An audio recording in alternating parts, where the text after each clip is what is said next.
Sağlamlıqla bağlı yüzlərlə sualımız var. Bütün suallara 31 illik iş təcrübəsi olan həkim, Johns Hopkins Universitetinin təlimçisi, terapevt Aqil Axundov cavab verəcək.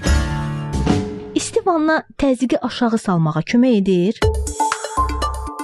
Nə qədər ki, bugünkü günə qədər, yəni 21-ci əsrə qədər bu qədər təzyiq aşağı salma vasitələri yox idi. Əvvəllər ilk yardım göstərmək vasitəsi kimi qan alınması, ayaqlara qaynar vannaların olunması, bu zaman bir qədər qan damarları genişlənəcək və qanın müəyyən bir hissəsini sanki dövriyyədən çıxardacaq, aşağı ətraflara yığacaq. Bu da təxminən orta hesabla 2 litr yarıma yaxın qan eləyir və nəticədə bir qədər təzyiq aşağı düşə bilər. Amma təzyiq xəstəliyinin müalicəsində bugünkü gün üçün bu üsulların heç birindən istifadə olunmur. Çünki kifayət qədər əlimizdə böyük bir dərman arsenalı var və onlar çox effektivdirlər vaxtında və düzgün təyin olunanda. Bu baxımdan bütün problemlərimizin həll olması üçün şərait yaranmışdır. Çalışın təzyiqinizi ölçüb uzun bir müddət ərzində normadan yuxarı, yəni 110-70-140-90-dan yuxarı bir göstəricilər görürsünüzsə, etimad etdiyiniz doktora müraciət edəsiniz. Sağlam olun.